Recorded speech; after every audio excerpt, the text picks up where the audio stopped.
Didn't recognize myself there. What I would look like if I'd got hair. So I'm going to do, I've got 20 minutes. I'm going to do a brief talk about Spin, which is my design studio.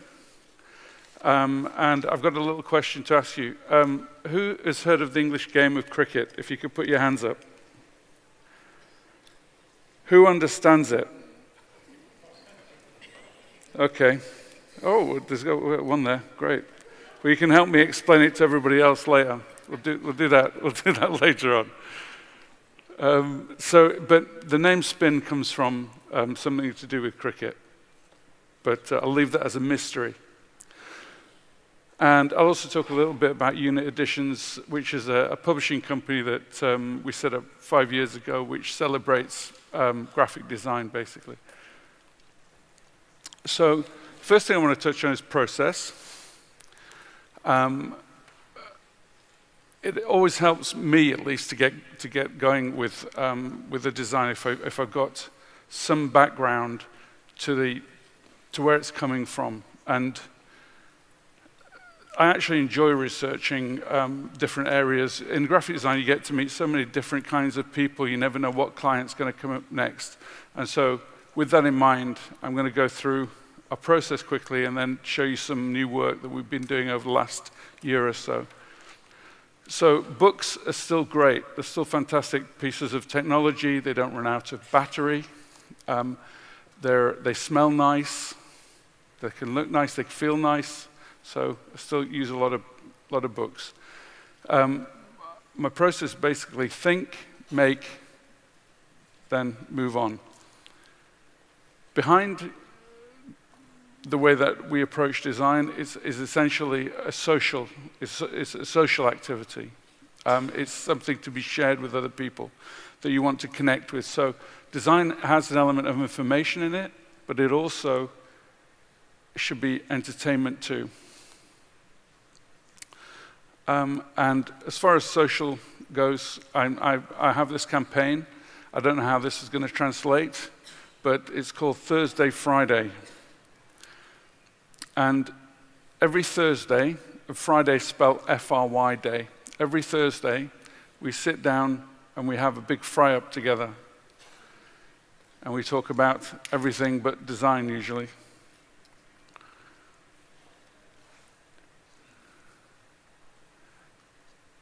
So remember, every Thursday, get together, talk. It's a good thing to do.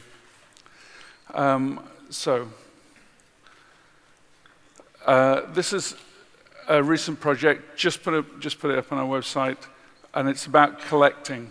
Now, as far as it goes, collect has 2 L's. You can't make a collection out of one thing. So that was a happy accident, the noticing the 2 L's.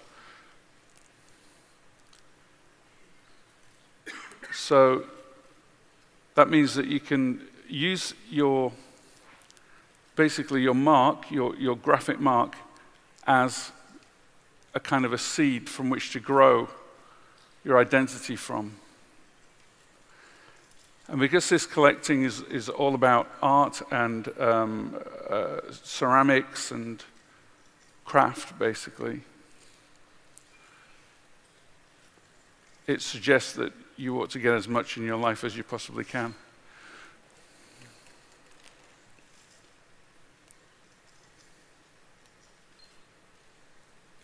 So this is the presentation that we gave to the client, and quite often we'll give 1, 2, or 3, but if there's one idea that we really think is strong, then we'll just present that one idea, and we did in this case.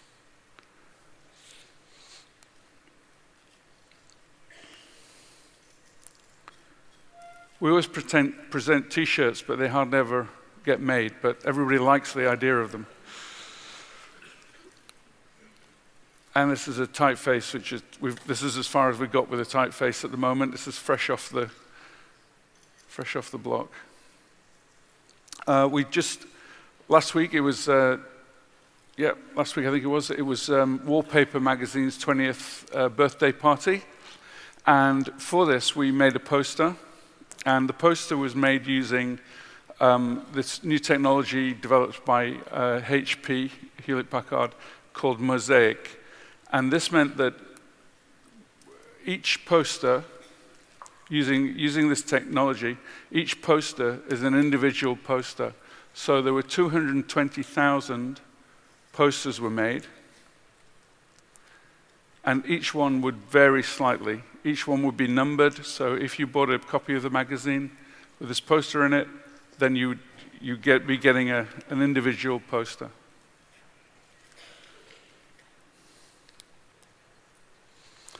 And they also asked us to do some work on a special thing for them to wrap the magazine in, for HP to wrap the magazine, and we thought it would be a nice idea to use graphic fireworks as a celebration. And it's a nice use of the technology that they've developed too. So again, there's infinite amounts of variation that can be achieved through this technology.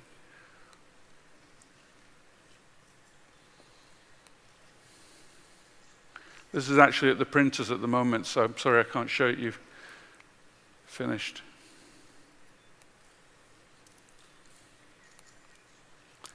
And Ministry of Sound. Ministry of Sound is a nightclub in London, and it's been going for 25 years now.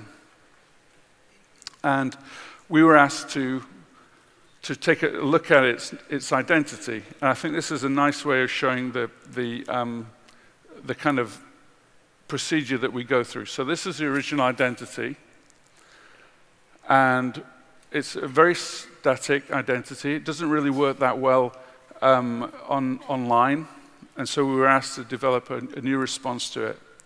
So this is the design process. Well, it is if the clicker works. Yeah. Do it with feeling.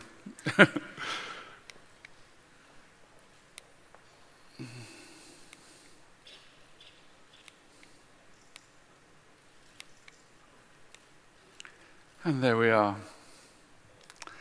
So what we realized in deconstructing the identity, because I wanted to keep some element of the original identity, was that the bars around the side, they basically make a kind of a sound mnemonic, and the sharpness of the original identity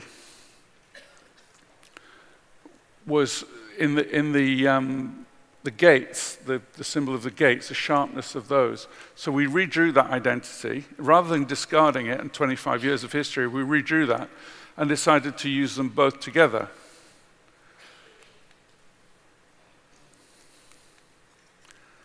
And what you have is, again, a very flexible system, which means that we can't decide what to call them. We're thinking of calling them ears, but these ears basically are very recognizable as a thing. As long as they're there, you recognize the identity.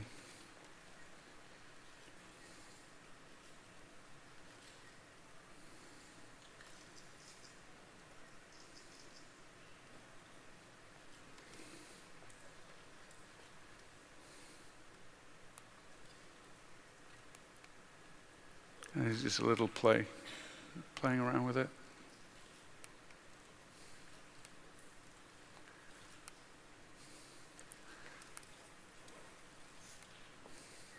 So because of the flexibility that we have now, we can be more playful with the forms, with the colors, with the shapes. We can use half of it and it's still recognizable.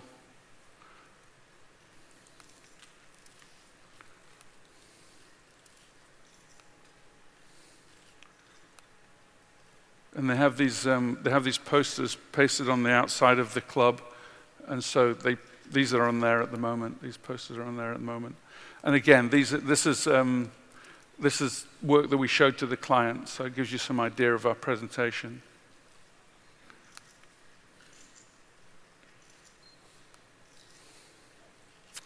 I wish we could do that. They're in negotiation at the moment to see if this might be possible. Well, you never know, it might happen.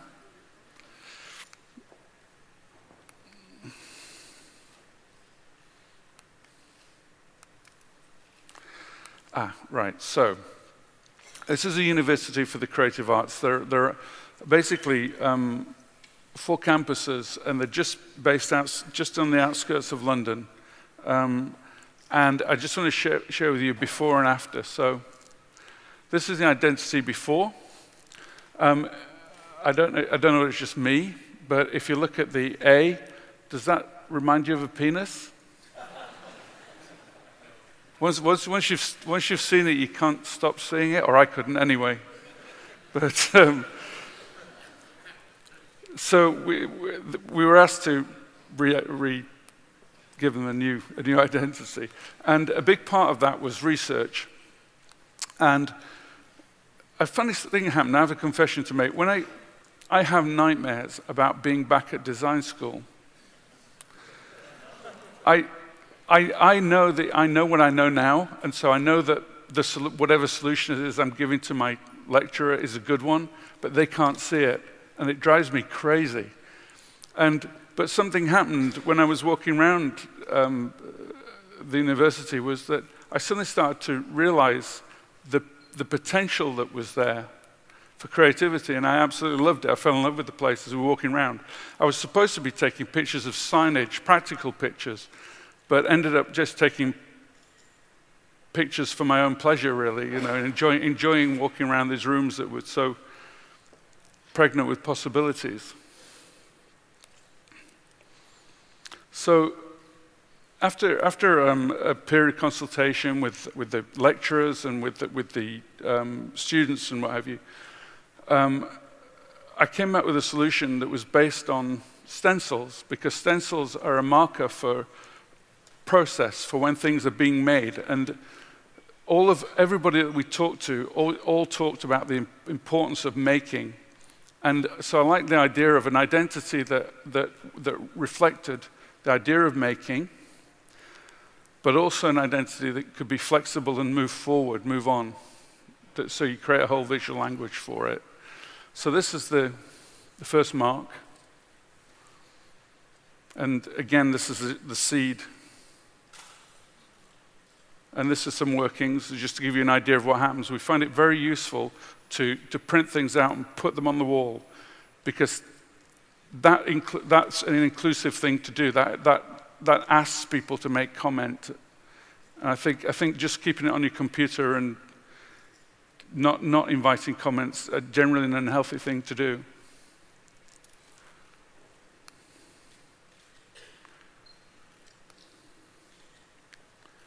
As I say, design is a social activity, and this is part of it.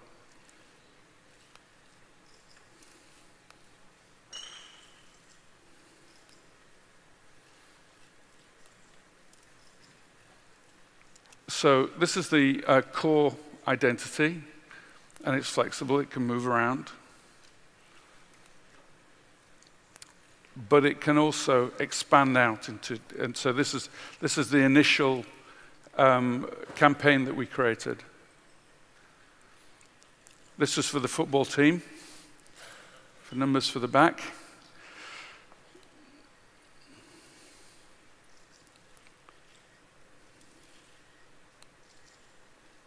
And we're now in the process of making a whole new scheme, a whole new development on from this initial work, because that's part of the proposal, is that it keeps going, that it keeps developing.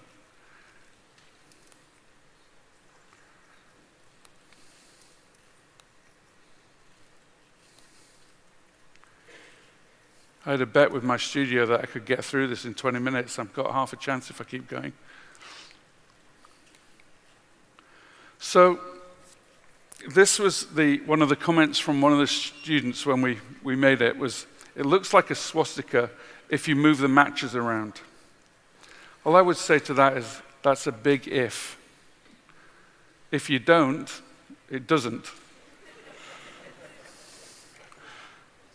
And we also had some very positive comments, that we had some wonderfully literate comments.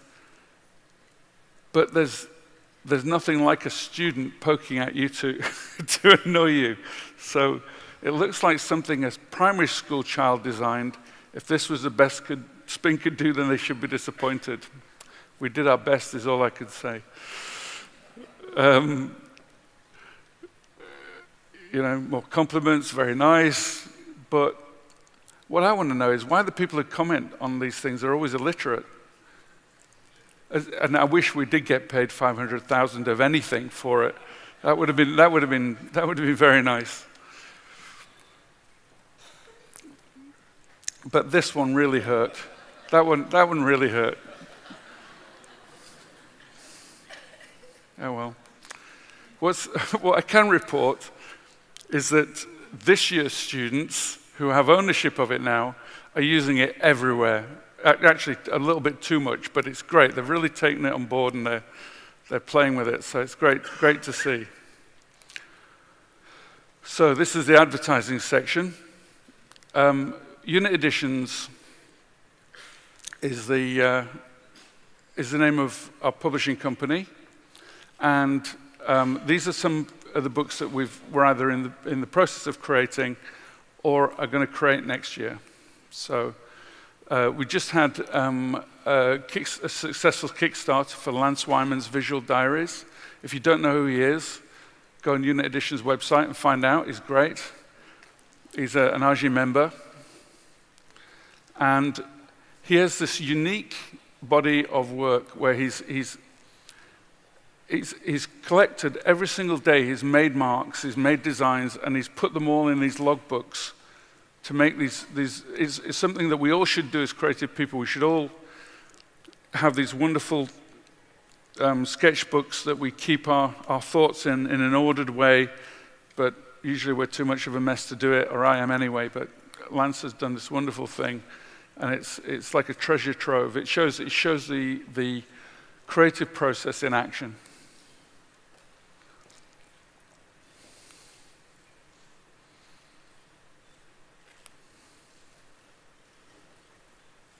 If you thought of it, Lance thought of it at first, kind of thing.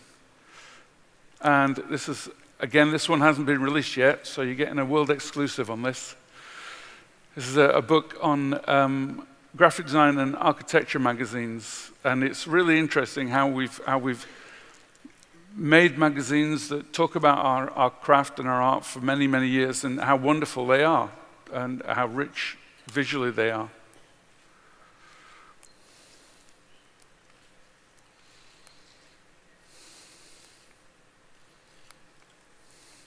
And Paula, who's here today, we're allowed to say, we're doing a book with her at the moment, which is going on fantastically well.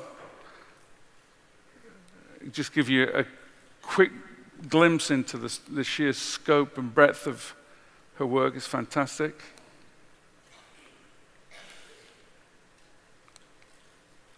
And Universal Everything, which is they're a digital studio, create some wonderful things.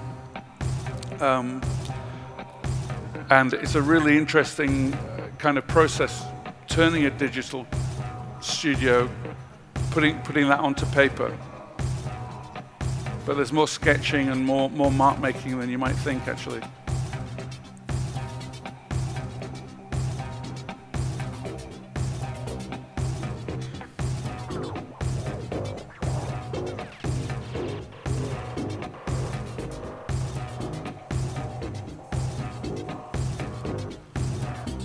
Really beautiful work he makes.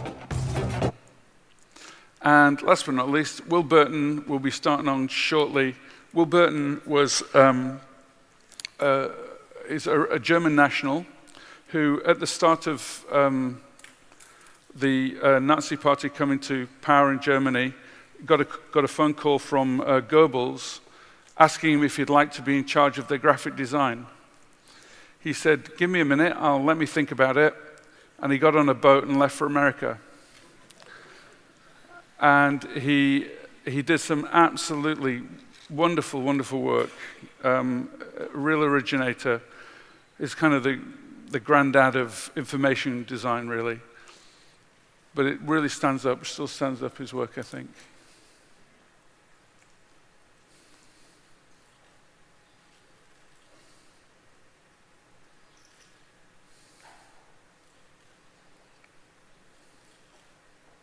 Very elegant, very beautiful. Okay, with 11 seconds to go, thank you. Thank you.